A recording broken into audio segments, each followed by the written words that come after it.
नमस्कार, मी भाऊ तोरसेकर. तुम्ही बघत आहात प्रतिपक्ष.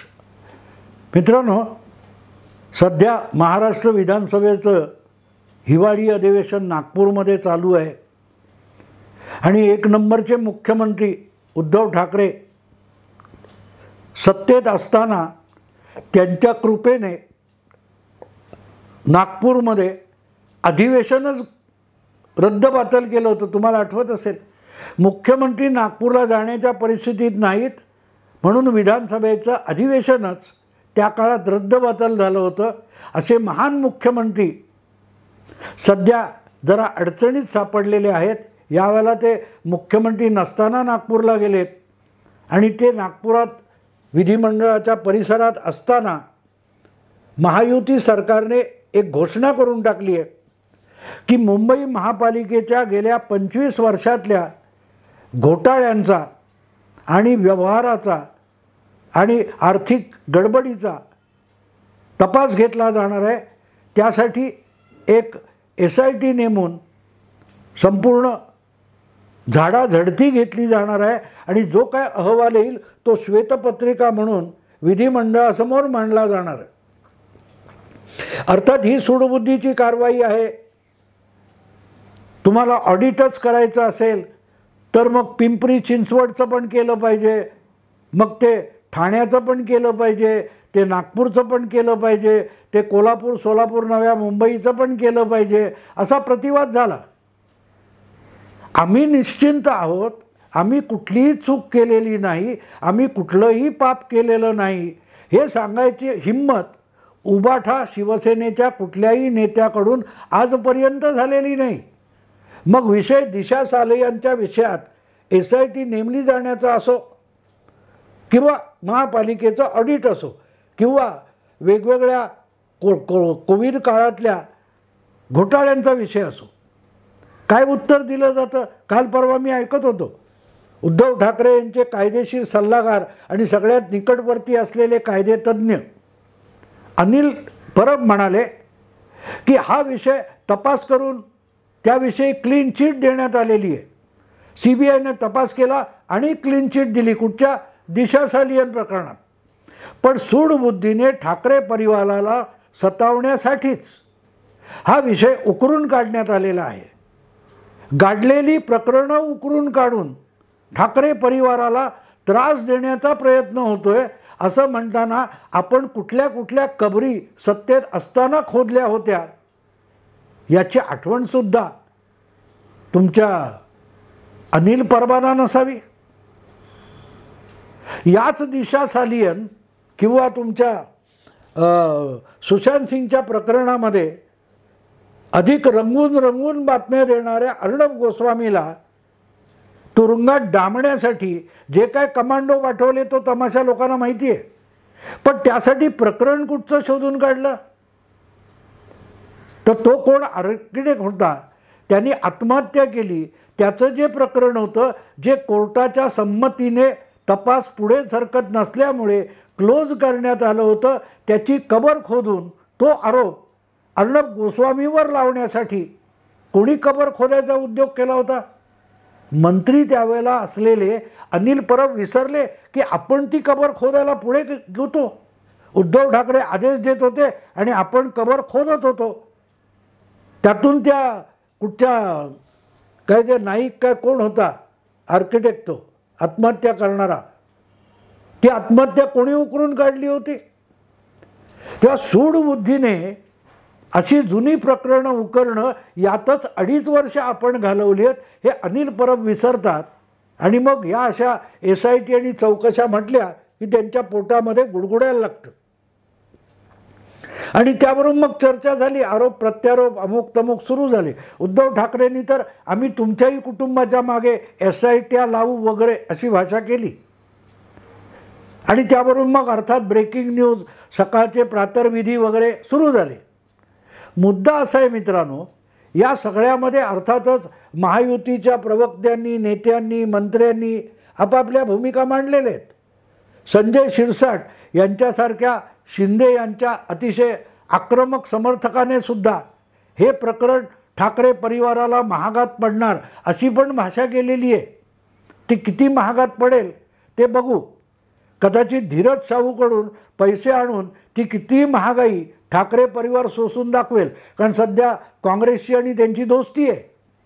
पण मुद्दा असा आहे की या विषयावर म्हणजे मुंबई महापालिकेच्या गैरकारभाराबद्दल, आर्थिक घोटाळ्याबद्दल जी SIT नेमली आहे तिच्याकडे जे काम सोपवलेलं आहे त्या कामाविषयीची चर्चा फार झाली नाही, सूडबुद्धीची चर्चा खूप झाली. मला वाटतं उदय सामंत जे नगरविकास खात्याचा अतिरिक्त भार वगैरे आहे त्यांनी एक त्याच्यात सांगितलं की 97 नंतरच्या काळात मुंबई महापालिकेच्या कारभाराची चौकशी होणार आहे, ऑडिट केलं जाणार आहे. आणि 1997 नंतरच का हा प्रश्न कोणीही देवट्याने उलटा विचारला नाही. ही बाब नाही, शिवसेना सत्तेवर असतानाचा काळ, शिवसेना सत्तेत किती काळ होती. शिवसेनेचा जीव मुंबई महापालिकेच्या तिजोरीत अडकलेला आहे. शिवसेनेचा प्राण हा महापालिकेच्या तिजोरीच्या पिंजऱ्यातल्या पक्षामध्ये अडकलेला आहे. ही भाषा बोलणारेच आज उद्धव ठाकरे, आदित्य ठाकरे, शिवसेना, उबाठा यांच्या संरक्षणार्थ धावून आलेले आहेत. पण मुंबई महापालिका किंवा मुंबई महापालिकेचा आर्थिक व्यवहार म्हणजे शिवसेनेचा आर्थिक जीव आहे, प्राण आहे, हे सांगितलं गेलं ना. मग ते फक्त 1997 पर्यंतच आहे. 1997च्या आधी मुंबई महापालिकेमध्ये शिवसेनेची सत्ता नव्हती का. आता आणखीन एक भाग बघण्यासारखा आहे की इतकी तावातावात तुम्ही काय ते चौकशी आणि तपास करायला, ऑडिट करायला निघालाय, पण या सगळ्या कालखंडामध्ये शिवसेनेच्या महापालिकेतल्या, मुंबई महापालिकेतल्या सत्तेतला भागीदार तर भारतीय जनता पक्षच होता. मग तुम्ही काय तेव्हा झोपला होता का वगैरे प्रश्न विचारण्यापर्यंत गेले. पण कोणाही एका देवट्याला आठवत नाही की बाबा रे 1997 साली मुंबई महापालिकेचा कारभार शिवसेनेने हाती घेतला नव्हता.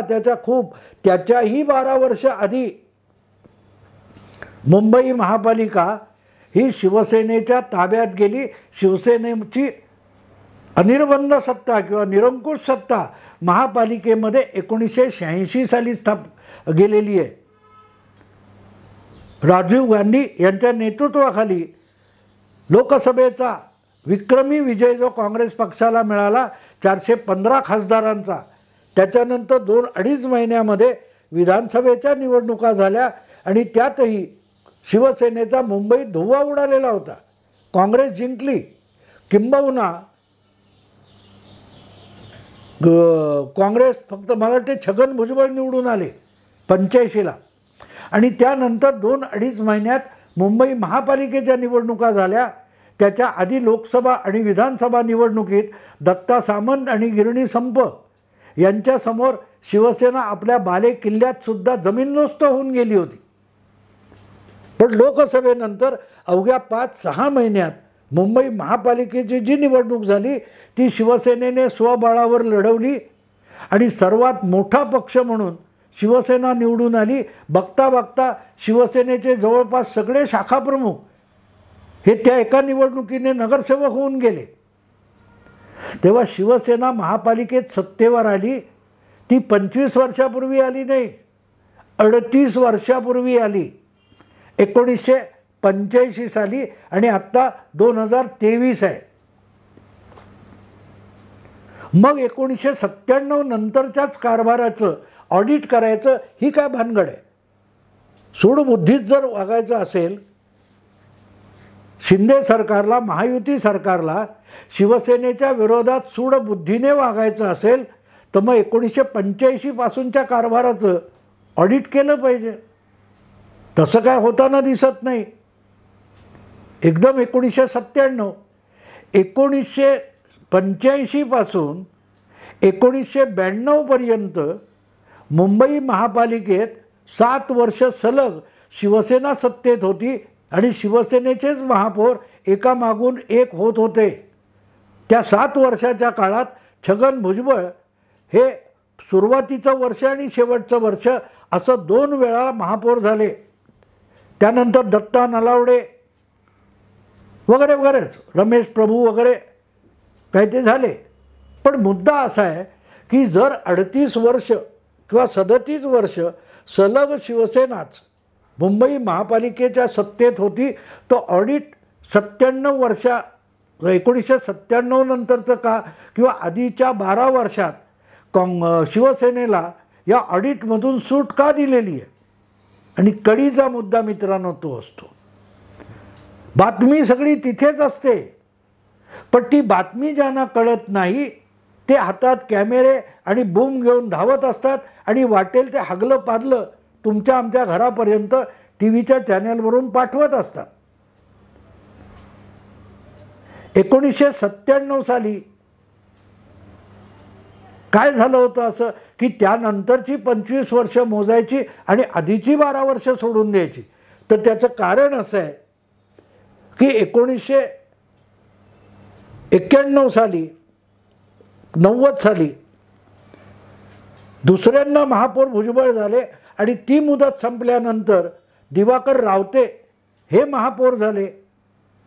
त्यावेळेला महापालिकेची मुदत 2 वर्ष वाढवली होती आणि त्यामुळे वाढलेल्या मुदतीचं शेवटचं वर्ष दिवाकर रावते हे महापौर झाले. आणि त्याच वेळेला मुंबई महापालिकेची निवडणूक झाली 1992च्या जानेवारीमध्ये. आणि त्यापूर्वी छगन भुजबळ हे शिवसेनेच्या 15-16 आमदारांना घेऊन बाहेर पडले आणि काँग्रेसमध्ये सहभागी झाले.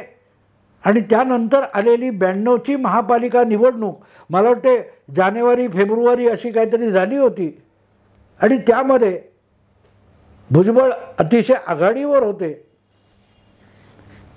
मला वाटते 91 मधली गोष्ट आहे.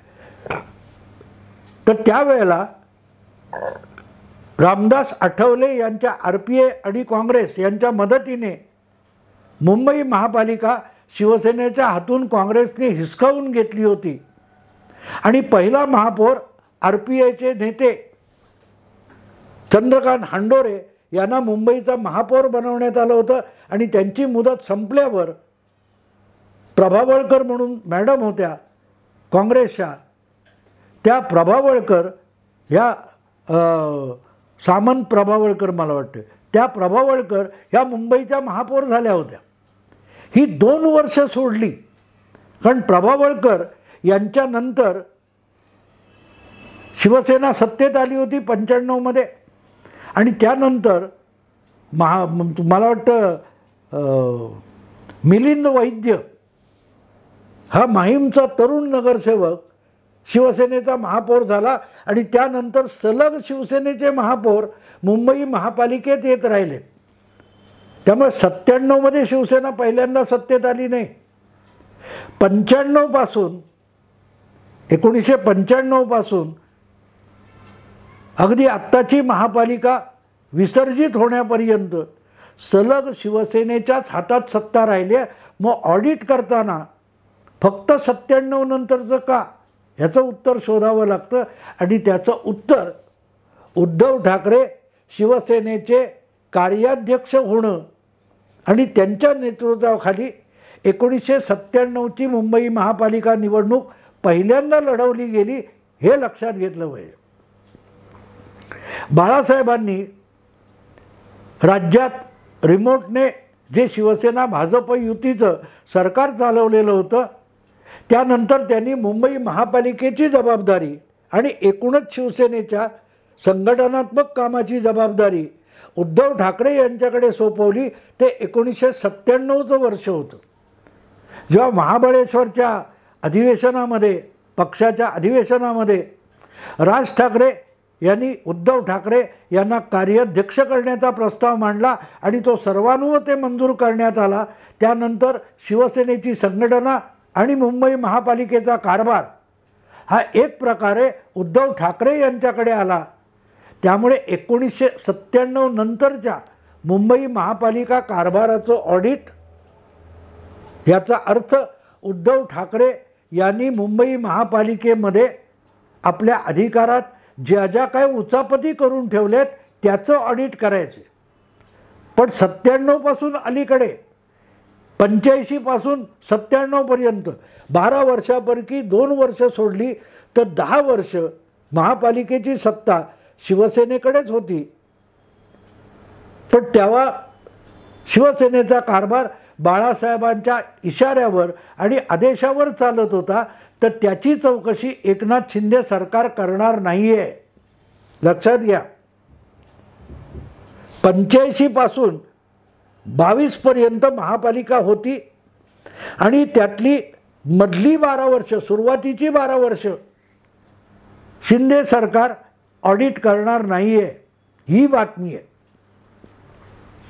शिवसेना सलग सत्तेत असतानाची चौकशी आणि ऑडिट करायचं असेल तर 1985 पासून करावं लागेल. पण ते करण्याचा निर्णय झालेला नाही. ऑडिट करण्याचा जो निर्णय आहे किंवा जी मर्यादा आणि अजेंडा ठरवून दिलेला आहे तो 1997 नंतरचा आहे. 1997 ते 2022 या 25 वर्षाचा कारभार शिवसेनेचा म्हणजे उद्धव ठाकरे यांचा आहे. कार्याध्यक्ष म्हणून आहे, पक्षप्रमुख म्हणून आहे, मुख्यमंत्री म्हणून सुद्धा आहे. आणि जी SIT मुंबई महापालिकेच्या कारभाराचं ऑडिट करायला नेमलेली आहे तिच्या समोरचा अजेंडा लक्षात घ्या. हा अजेंडा थेट उद्धव ठाकरे यांना टार्गेट करणारा आहे. पण ना अनिल परब वगैरेंसारखे महान कायदे तज्ज्ञ आणि उद्धव ठाकरे यांचे निकटवर्ती त्याच्यावर पिनपॉईंट करून उद्धव ठाकरे यांच्यावर सूडबुद्धीने हे ऑडिट बसवलं गेलं असं म्हणू शकले. ना एकापेक्षा एक विद्वान शोध पत्रकार त्यावर्षी याविषयी एक शब्दाने बोलू शकले. सगळी बातमी ह्या एका पॉईंटवर आहे. ऑडिट 1997 नंतरच्या महापालिका कारभाराचा आहे. कारण 1997 नंतरच उद्धव ठाकरे हे अधिकृतपणे महापालिकेच्या कारभारात लुडबुडायला लागले. त्यांचे जे जे तत्कालीन निकटवर्ती आहेत त्या प्रत्येकाचं ऑडिट यातून होणार आहे. आणि विसरू नका मित्रांनो, यशवंत जाधव असोत, राहुल शेवाळे असोत, असे अनेक जण त्यामध्ये उद्धव ठाकरे यांचेच निकटवर्ती म्हणून अतिशय मलईदार पदावर येऊन बसले. एकापाठून एक अनेक वर्ष बसले. कोणी डायऱ्या लिहिल्या, कोणी घड्याळं दिली, काय काय काय काय काय काय ते सगळं येईल. पण ते 1997 नंतरचं आहे. म्हणजे एकनाथ शिंदे सरकारने किंवा महायुती सरकारने हे प्रकरण ऑडिटकडे देताना सरळ सरळ पक्षप्रमुख, माजी पक्षप्रमुख, माजी मुख्यमंत्री, उभाटा सेनेचे पक्षप्रमुख उद्धव ठाकरे यांना टार्गेट केलेलं आहे. पण त्यावर कोणीही 4 शब्दाची चर्चा केलेली नाही किंवा बातमी दिलेली नाही. आणि म्हणूनच ते इथे उकरून काढणं मला भाग पडलं. आवडलं लाईक करा, शेअर करा, सबस्क्राईब करा. नमस्कार.